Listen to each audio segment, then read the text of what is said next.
1929, years of booming prosperity ended in catastrophe.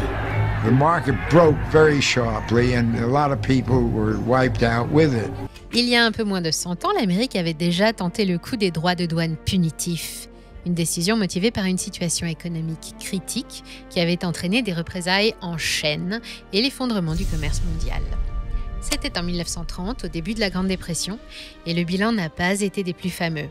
Un quart de la population américaine a plongé dans la misère, plusieurs économies ont été ruinées et la porte s'est ouverte aux dictateurs opportunistes qui ont su parfaitement exploiter la peur et la déception. En 2025, le businessman le plus puissant du monde a décidé de reprendre le contrôle du commerce mondial. Sans se préoccuper des conséquences, il remet gaiement une pièce dans la machine. Ceux qui ignorent le passé sont condamnés à le revivre, sous-entendu à reproduire les mêmes erreurs. Je ne vous dis pas l'ambiance sur les marchés, on parle déjà partout de la Grande Dépression 2.0 avec des majuscules qui nous pend au nez. Dans cette vidéo, je vous dis pourquoi le protectionnisme, c'est un peu comme l'insuline, indispensable, vital même, mais mal dosé, ça tue. Un rapide retour en arrière d'une centaine d'années s'impose pour vous résumer l'épisode original des années 30, et ensuite on verra que, comme à chaque crise, il y a ceux qui crient à la fin du monde et ceux qui profitent des soldes. Et oui, c'est possible. Et je vais vous expliquer tout ça. Mais juste avant, envie de vous lancer dans les crypto-monnaies, mais vous hésitez face au risque de rug pull, de hack et d'arnaque en tout genre? Avec Coinbase, investissez l'esprit tranquille. Découvrez la plateforme la plus sûre et fiable pour acheter et vendre des crypto-monnaies en toute confiance. Coinbase, fondée en 2012, est la plus grande société crypto et la seule cotée en bourse au Nasdaq. Avec des états financiers publics et audités, Coinbase est un acteur réglementé, fiable et sécurisé dans l'univers des crypto-monnaies. Grâce à l'option d'investissement régulier, vous pouvez automatiser vos achats de crypto et viser à réduire l'impact de la volatilité des marchés. En achetant automatiquement à intervalles réguliers, vous profitez du Dollar Cost Averaging, DCA, pour lisser le prix d'achat et optimiser vos investissements. Sur Coinbase, vous pouvez également découvrir de nouvelles crypto-monnaies et accéder à des ressources d'apprentissage sur le monde de la crypto. Pour les traders expérimentés, Coinbase propose une plateforme avancée avec plus de 500 paires spot, des maker fees des 0% suivant votre volume, des graphiques avancés grâce à TradingView et de puissantes API.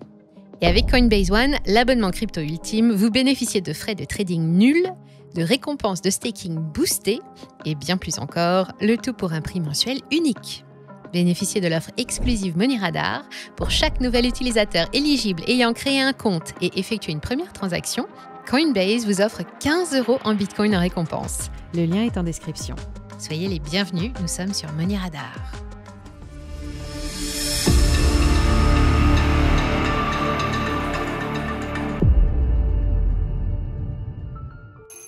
En 1930, quelque part dans l'Ohio, un homme se lève avec le soleil alors que personne ne l'y oblige. Il n'y a plus de travail depuis 6 mois. Son usine a fermé, le patron ne répond plus et il ne l'a pas payé. D'ailleurs, il n'a payé personne. Et les rumeurs disent qu'il est parti pour Chicago ou peut-être le Canada. Dans sa cuisine, une tasse d'eau chaude remplace son café et sa femme a troqué le sucre contre du savon chez l'épicier. Pour ça, elle a fait la queue pendant des heures. Pas de sucre et pas de café, soit, mais il mesure la chance qu'il a d'avoir pu garder sa maison, son potager et ses 5 poules pour nourrir sa famille. Des destins pires que le sien, il y en a eu des millions pendant ce qu'on appelle la Grande Dépression. Une période sombre de l'histoire économique mondiale qui a commencé en 1929 avec une crise inédite, devenue par la suite un sujet d'étude et qui a mis presque 10 ans à être corrigée. L'événement a été d'autant plus violent qu'il est venu rompre une période d'euphorie générale après la fin de la Première Guerre mondiale. En 1919, les soldats reviennent d'Europe. L'Amérique est intacte et elle se redresse fièrement.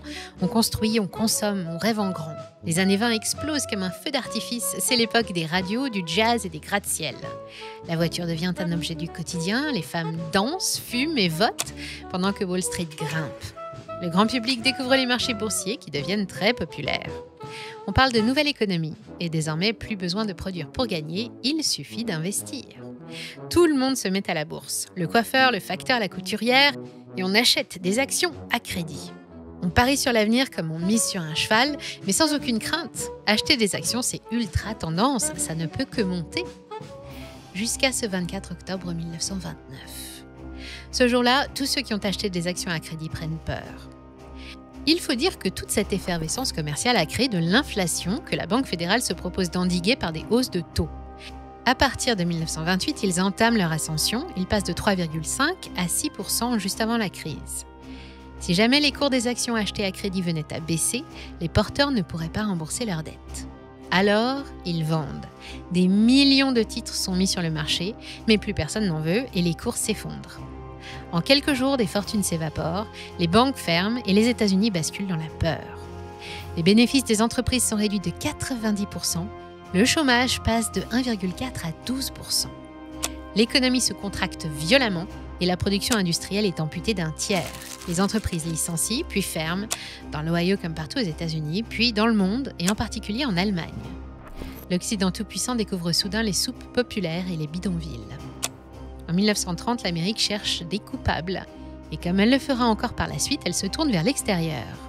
Et c'est là qu'intervient la loi Smoot-Hawley. Un nom un peu ridicule pour un objectif très sérieux, protéger l'économie américaine en taxant massivement les produits étrangers, agricoles et industriels en tête. Le gouvernement produit une liste de 900 produits frappés par les tarifs douaniers jusqu'à 60%, avec pour objectif de forcer les Américains à acheter américain. Et c'est la catastrophe. En retour, les autres pays font la même chose, ils ferment leurs frontières et taxent les produits américains. Les relations économiques avec 25 pays partenaires ont été détruites en quelques jours. Le commerce mondial s'est effondré de 66% et la récession est devenue internationale. Des millions de gens ont perdu leur emploi, leur toit et leur dignité, comme notre homme de l'Ohio. Il faudra attendre le New Deal de Franklin Roosevelt, puis la Deuxième Guerre mondiale, pour rétablir définitivement la situation. Le 32e président des États-Unis a gagné son statut de champion du commerce extérieur en inversant simplement le processus. Il a réduit le cycle des représailles tarifaires et rétabli le libre-échange. Ce faisant, il a aussi doté les États-Unis d'une nouvelle force industrielle et financière qui leur sera bien utile plus tard pour négocier les conditions de la reconstruction européenne à la fin de la Deuxième Guerre mondiale. Aujourd'hui, les causes du crash de 1929 sont identifiées. À trop vouloir favoriser le libre-échange, les marchés étaient trop peu encadrés et l'absence de régulation a entraîné leur chute, puis celle de l'économie. Depuis, pour éviter que ce genre de situation ne se reproduise, les choses ont beaucoup changé. Chaque acteur a été progressivement soumis à une réglementation stricte et placé sous étroite surveillance d'une autorité chargée de jouer les gendarmes et de protéger les investisseurs. Mais quelques mois seulement après le choc du jeudi noir, l'Amérique a décidé de se replier sur elle-même et la loi Smoot-Hawley a considérablement aggravé une situation dont elle aurait pu se sortir plus vite. Les tarifs douaniers n'ont pas causé la Grande Dépression, mais ils ont donné un coup d'accélérateur brutal à la chute de l'économie, en privant l'Amérique de son commerce extérieur au moment où elle en avait le plus besoin. Et ce que craignent aujourd'hui les experts, c'est que l'histoire se répète. Sous le prétexte MAGA, Make America Great Again, le clan de Donald Trump ne fait pas dans la dentelle. Les nouveaux tarifs douaniers sont entrés en vigueur le 9 avril dernier et d'autres sont programmés pour une prochaine application. Ils concernent cette fois 86 pays, dont les produits sont soumis à une taxation minimum de 10% à l'entrée sur le sol américain. Pour les voitures et les pièces automobiles, c'est 25% d'où qu'elles viennent, et prévoyez la même chose pour l'acier et l'aluminium. Enfin, il y a des pays qui sont particulièrement gâtés, le Mexique, le Canada, l'Australie, les pays d'Europe ou d'Asie du Sud-Est, Vietnam et Myanmar, et bien sûr la Chine, l'éternel rival. Un minimum de 25% pour tous, et ce sera 145% pour les Chinois. À chaque fois que Washington touche à ces mesures douanières, elle déclenche des ondes de choc qui font frissonner toute la planète. C'est vrai que sur les bourses, c'est un massacre.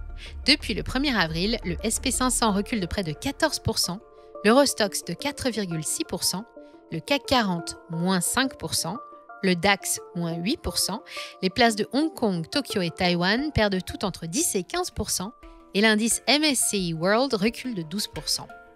La Grande Dépression 2.0 n'est pas très loin, et Trump va nous y amener. C'est la teneur d'à peu près toutes les discussions de bureau en ce début de printemps 2025. Si l'ensemble des tarifs douaniers venait à être appliqués tels quels, avec autant de pays concernés et autant d'économies 100 fois plus interconnectées qu'en 1930, le commerce mondial pourrait en être fortement affecté. L'OMC envisage une baisse des échanges de marchandises allant jusqu'à 1,5%, alors qu'elle prévoyait une hausse de 2,7%. Et la croissance mondiale tomberait à 2,3%, son plus bas niveau depuis la pandémie. Mais comme en 1930, c'est l'Amérique qui serait la plus touchée. L'incertitude liée aux tensions commerciales freinerait les investissements et accentuerait les risques de récession. Même le commerce des services, d'ordinaire plus résilient, verrait sa progression limitée. Mais figurez-vous que tout le monde n'est pas d'accord avec ce scénario catastrophe. Alors justement, il est temps de comparer les deux événements pour savoir quel avenir attend vraiment l'Amérique et par contagion le reste du monde. C'est vrai qu'il existe de fortes ressemblances entre l'épisode de 1930 et celui de 2025. Par exemple, l'usage prohibitif des tarifs douaniers et le nombre de pays concernés. On peut aussi parler de la période d'euphorie économique qui a précédé l'explosion d'une bulle sur les marchés financiers occidentaux. Les conséquences sur le volume de transactions internationales seraient probablement les mêmes qu'en 1930, avec de nombreux blocages et des difficultés à écouler certaines marchandises. Mais il faut s'attendre à une chute des échanges extérieurs. Elle n'aura certainement pas l'ampleur ou la durée de celle de 1930, et là s'arrêtent les points communs. La question de savoir si les mesures protectionnistes ont aggravé la crise de 1929 ne fait plus débat, car leur rôle est certain, mais ils n'ont pas causé la chute des marchés et la situation actuelle est différente. D'abord, en 2025, les tarifs douaniers sont un outil sciemment utilisé par Washington, contrairement à 1930 où c'est la panique qui avait guidé les actions du gouvernement. Derrière les déclarations de Donald Trump, tonitruantes et spectaculaires comme toujours, se cache en réalité une stratégie beaucoup plus intelligente qu'elle n'en a l'air. Il faut comprendre un truc. L'Amérique domine le monde depuis 1945. C'est elle qui a le plus à perdre dans la nouvelle configuration du commerce mondial. Il ne faut donc pas s'étonner de voir Trump faire du Trump en transformant les taxes aux frontières en arguments politiques, comme par exemple au Mexique, où ils sont utilisés pour influencer la politique migratoire, plus que pour favoriser les entreprises locales. Et pendant qu'il distribue les punitions, derrière les portes de la Maison-Blanche, Trump revient régulièrement sur ses décisions, assouplit des conditions et négocie âprement. En gros, rien n'est encore joué et ce qui vient confirmer l'hypothèse d'une stratégie bien menée, ce sont les exclusions. Par exemple, des produits stratégiques comme les smartphones, les ordinateurs portables et d'autres appareils électroniques grand public ne sont pour le moment pas taxés. Ils seront bientôt soumis à une nouvelle tarification spéciale qui ciblera aussi les semi-conducteurs, les produits pharmaceutiques et l'électronique. On peut raisonnablement s'attendre à des montants symboliques, de quoi éviter les blocages de chaînes de production et la perte de compétitivité à cause de pièces étrangères devenues trop chères. Autre différence majeure entre 1930 et 2025, la situation économique des États-Unis. Le pays n'est pas en crise comme il l'était en 1929. La croissance américaine n'appelle pas d'inquiétude malgré les décisions du clan Trump et les fondamentaux sont toujours au vert. Si les bourses trébuchent, c'est à cause des décisions politiques, pas à cause d'un recul de l'activité ou d'une perte réelle de la valeur des entreprises cotées. C'est pourquoi la chute sera plus mesurée qu'il y a 95 ans. Les marchés sont aussi beaucoup mieux préparés à ce qui pourrait les attendre.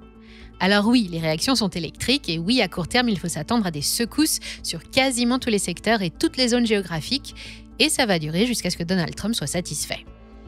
Alors, on fait quoi? On panique? On vend tout? On déménage en Suisse? Vous l'avez compris, pas besoin. L'histoire semble se répéter, mais cette fois, une différence majeure subsiste. Les États-Unis ne sont pas ici en crise, mais en position de force. Derrière ces hausses tarifaires spectaculaires, Trump joue une partition calculée. Affaiblir la Chine et réindustrialiser le pays. Pour lui, jouer avec les tarifs douaniers, c'est réclamer le combat, en quelque sorte appeler le rapport de force pour provoquer la négociation. Bien sûr, la chute du commerce international n'est pas exclue. Elle est même inévitable si les tarifs douaniers sont appliqués tels que prévus, mais la situation aurait plus de points communs avec celle que nous avons connue en 2020 avec la crise sanitaire qu'avec celle de 1930. Ainsi, elle ne provoquerait pas forcément la nouvelle dépression mondiale qu'on nous annonce, mais un choc temporaire qui a déjà été intégré partiellement par les marchés. 15% de perdus en 2 semaines sur toutes les bourses du monde, oui, ça fait peur, mais le meilleur comportement à tenir, c'est de garder son sang-froid. Évitez l'erreur classique de vendre au plus bas ce que vous avez acheté au plus haut, ça c'est réservé aux débutants et aux spéculateurs. Conservez vos grosses valeurs internationales dont les fondamentaux sont toujours aussi solides, renforcez les secteurs défensifs comme la santé et la pharmacie, achetez de l'or dont le cours va continuer de grimper tout au long de l'année, soyez sélectifs, mais ne boudez pas la tech américaine et ne boudez pas non plus l'Amérique. Si vous n'aimez pas les sensations fortes, mieux vaut attendre sagement l'automne prochain avant d'investir à nouveau, même si vous risquez de passer à côté de quelques opportunités. Les plus célèbres valeurs du Nasdaq ont vu leur prix baisser fortement, il y a donc de belles affaires à faire. La guerre des tarifs douaniers est encore loin d'être terminée et les choses peuvent encore changer au gré des humeurs de Donald Trump, mais ça ne devrait pas vous préoccuper plus que ça. Vous le savez, je vous l'ai assez répété, un investissement boursier ne s'envisage qu'à long terme. Et s'il y a bien une leçon à retenir de 1930, c'est que s'adapter vaut mieux que paniquer. Comptez évidemment sur toute l'équipe de Money Radar pour suivre la suite des événements et relayer toutes les annonces en direct de la Maison Blanche. Mais avant de nous quitter, n'oubliez pas l'opportunité exceptionnelle offerte par Coinbase. Investissez dans les crypto-monnaies en toute confiance avec une plateforme sûre et sécurisée. Profitez d'un investissement régulier et d'une plateforme avancée pour les traders expérimentés. Et grâce à l'offre exclusive Money Radar, pour chaque nouvel utilisateur éligible ayant créé un compte et effectué une première transaction, Coinbase vous offre 15 € en Bitcoin en récompense. Je vous invite à regarder les conditions. Cliquez sur le lien dans la description pour vous lancer avec Coinbase et recevez 15 € en Bitcoin après votre premier trade. Merci à toutes et à tous pour votre fidélité. Restez curieux. Je vous dis à très bientôt sur Money Radar.